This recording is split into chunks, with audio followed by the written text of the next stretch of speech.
Now it's my pleasure to introduce our keynote address, which is going to be made by Siddhant Sachdeva.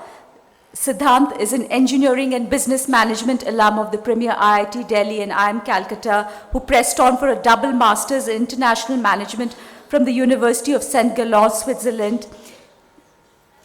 But why Siddhant is here? Siddhant is the co-founder of Rocket Learning, a non-profit edtech organization impacting over 1 million children from low-income households, including Anganwadis. Siddhant was featured on the Forbes 30 Under 30 Asia list. He's a GLG Social Impact Fellow and serves as a steering committee member for ARNAC, Asia Pacific Network for Early Childhood Education Development Action Network. And Siddhant is going to speak on the transformative impact of early childhood education, universalizing access, and the role of the private sector in driving equitable development. Siddhant, welcome.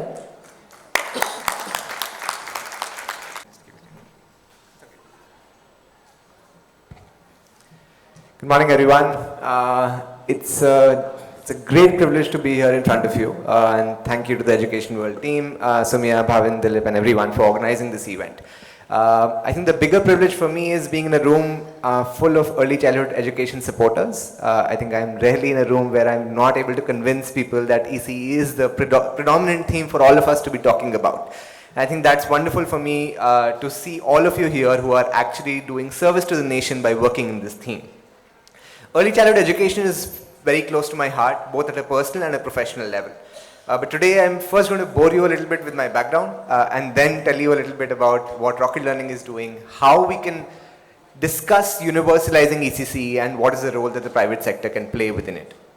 I was born and raised in a town called Indore. Some of you are here from Indore, which is wonderful to see. I went to a school there called Delhi College. In fact, my link to Education World started off actually by writing up a write-up for my school, where I had to pitch my school to Education World. This is a couple of decades back, but I think we got featured in Education World, and that's where my link with Education World started. And I know Sumya from then. I think I went on to do, after my schooling, I went to do my undergrad from IIT Delhi and my MBA from IIM Calcutta. And then I worked on in a management consulting group called Boston Consulting Group for around half a decade. I worked across India, Malaysia, Thailand, and Bangkok, and everywhere where I went, I think the thing that I realized was how important education is. Talk to someone for 2 minutes and their education comes out. Case in point, my own education came out. I think, so the importance of education really shone through across wherever I worked, whichever culture I went through. And I think that was a predominant theme that I realized that I had the privilege to have parents who were aware enough and invested enough to actually invest in my own education. And I also understood that a lot of people do not have access to that privilege or the resources that are needed at that age in life. I worked in a lot of civil society organizations during my time in IIT Delhi and IIM Calcutta, across Avanti Fellows, Durbar, and other such NGOs who are doing fantastic work in mobilizing communities towards this cause. But I think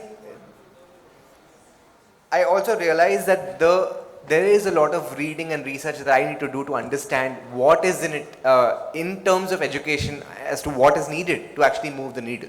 And I realized that ECC is one of those clear themes within education. My link to ECC at a personal level was also established by the fact that my mother has been running an affordable private school in our home for the last 20 years. I've seen 3 to 6 year old children come in. I've actually had to write different remarks every year, because my mother gets bored of writing the same remarks every year and asks me for different remarks every year for the school, for the children who come to her school.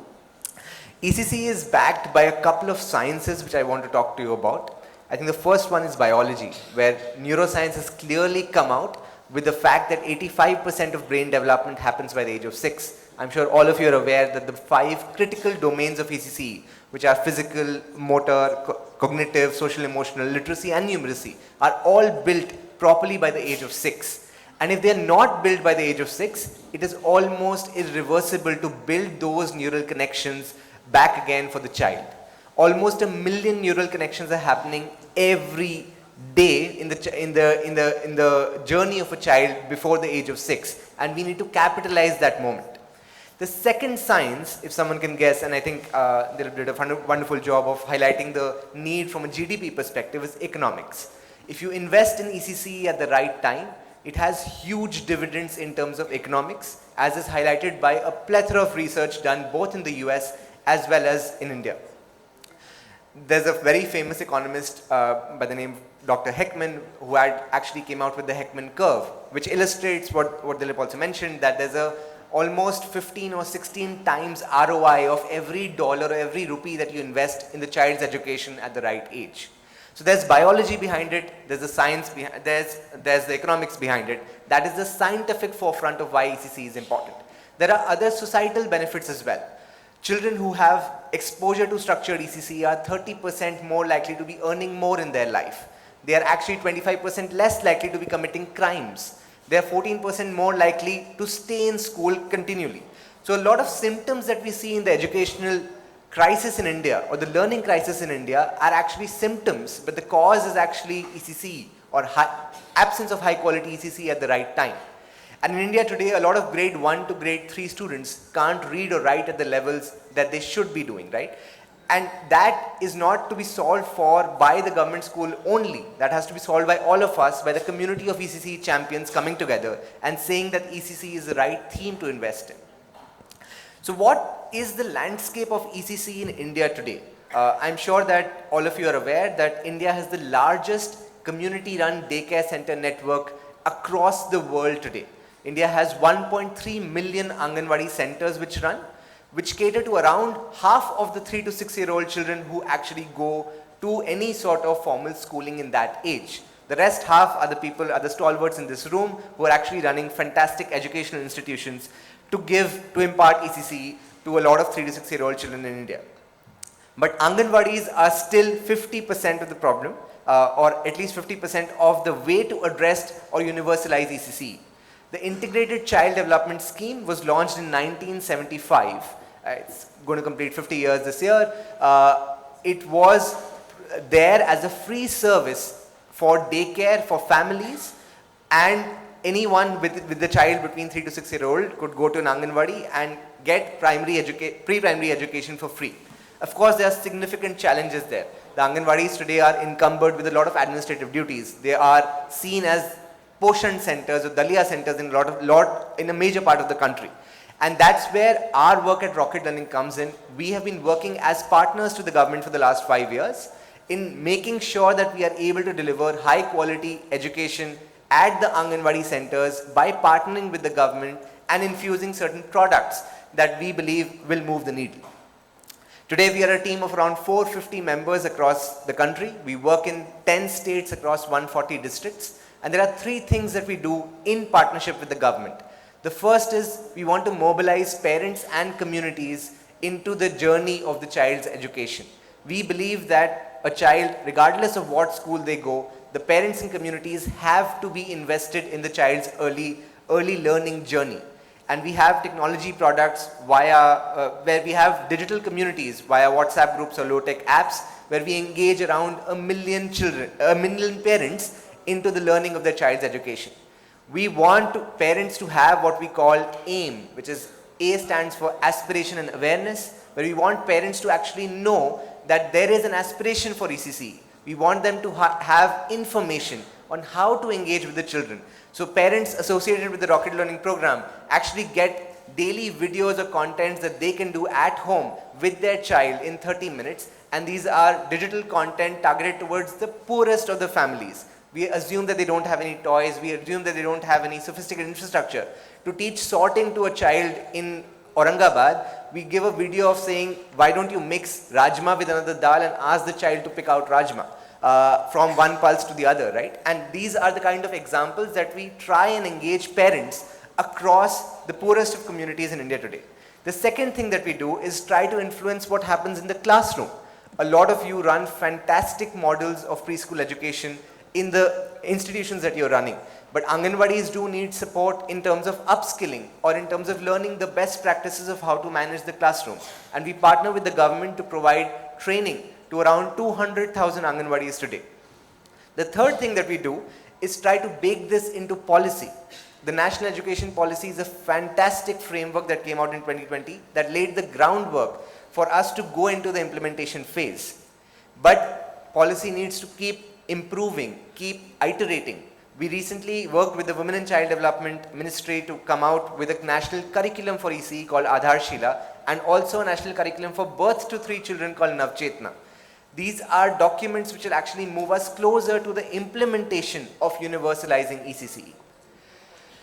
While there are challenges, Anganwadis are encumbered with a lot of administrative duties, there's election duties, there's portion duties, there's vaccination, but we are seeing early signs.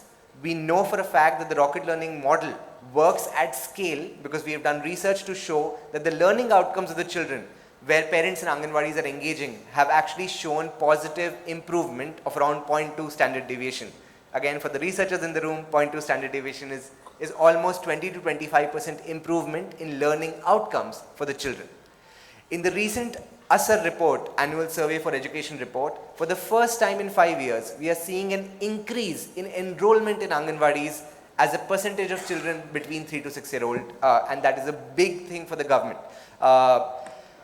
But, like I said, Anganwadis are only half of the picture, and I think the rest half is actually driven by the private preschool market, which does a fantastic job of building best-in-class models, not just in terms of one institution, but the fact that that model has been built and has implications for the rest of the ecosystem. So how can the private sector really move the needle? There are 2 or 3 points that I would like to highlight. One is in terms of innovation. A lot of times large government systems are bound by constraints, right? And a lot of innovation has to come from the private sector in terms of best-in-class teaching models, teacher training models, community engagement models. Use of technology and AI has been a prevalent theme for the last couple of years. But what is the specific use case that will actually help AI in the education context that we all run in terms of early childhood education?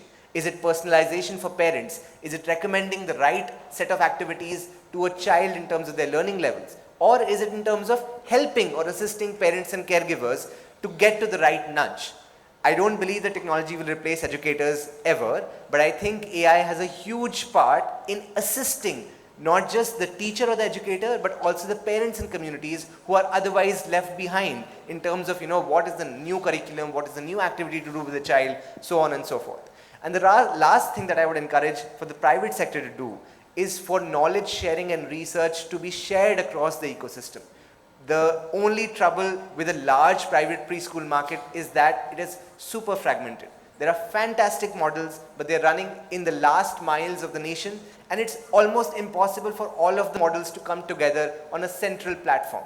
Platforms such as this, where EducationWorld does a fantastic job of convening all of us, are really, really important. Not just the platform, but all of you coming here and participating actively, because you'll then be able to share what is working and what is not working. And in rocket learning, we hugely believe that a lot of things that we try will not work. And we actually have a huge repository of ideas that did not work. We don't want any other organization to try and fail at the same thing.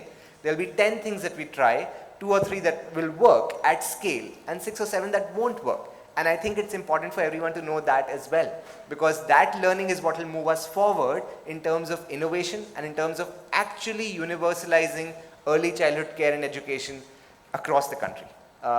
Once again, thank you so much, all of you, for coming, and thank you to the EducationWorld team for inviting me here. Thank you, Siddhant, for so, succinctly paraphrasing early childhood education, its a transformative impact. May I invite Bhavin Shah, CEO, to present a memento to Siddhant, please. Siddhant, if you can come on stage.